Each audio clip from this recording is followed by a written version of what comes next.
کتونکو الف خان شیرپو ویلفیر فاونډیشن د خپل وس مطابق خپله سلسله جاري ساتلې ده. زمونږ چونکې کم کار چې دی هغه فوډ پیکج دی یا په صحت حوالې سره یا خلکو ته سلایي مشین ورکړی یا د خیر ښېګړې داسې ډېر کارونه دي، خو هغې کې مهم کار چې کوم دی او ګران کار چې کوم دی هغه ودونه دي. الحمدلله دې وخت کې موږ د 100 نه زیاتې رشتې وکړې دي. څه زمونږ په لاسو شوې، څه داسې خلک دي چې هغوی ته موږ کورونه ور په ګوته کړو، هلته کې لاړ شي او خپله رشته وکړي، خپل ژوند جوړ کړي.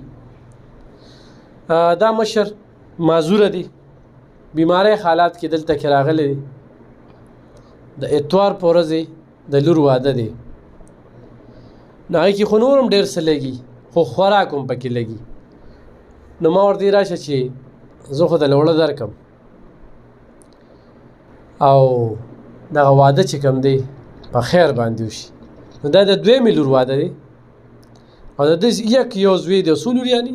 شپږ لوریانې دي او یو زوی دی. نو ډېر د کړمو سره ژوند کوي، خو الحمدلله الف خان شیرپو ویلفیر فاونډیشن د خپل وس مطابق چې کوم دی ډېر څه ورسره وکړل. خو چې کله لږ حالات کړکېچن شو نو هغې کې زه خراب نه شم، خو دا قسمه غریبانان متاثره شو.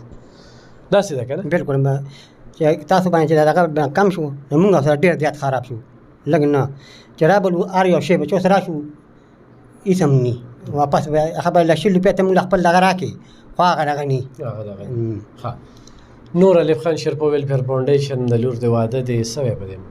نو بس دې اعتبار مې د لور واده دی او خپلې غریبي مې له ډېره زیاته وړه موړه داسې نو ما تا ته رنګ وکړه تا وې راشې زه به خپل وړه موړه ته درکړمه او نور ما سره نور څه نشته چې درله درکړم. او کو چا را سره خپل وس وکړو اوس ته یې دوره نیمه کې نو دا زما لمبر لږ ورکړې نو که ما ته لمبر ورته لږه د مه ووایه موبایل کې سره شته اورې.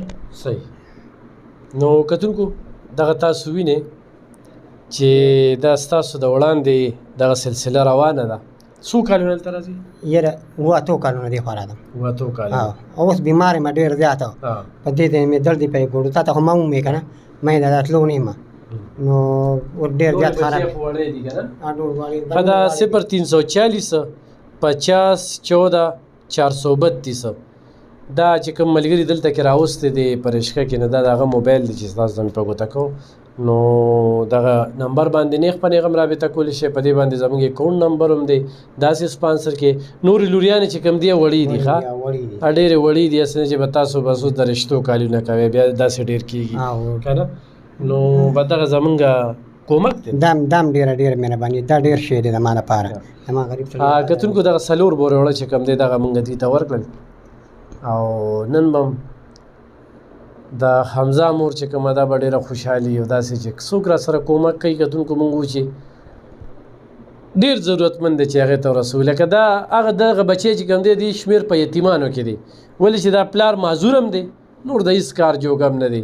نو خو په کور ګاونډ کې داسې خلک وي نو د ده سره مرسته وکړئ، په مټه کې شب قدر کې ضرور ورسره تعاون وکړئ. ډېره مننه، خوشحاله اوسئ.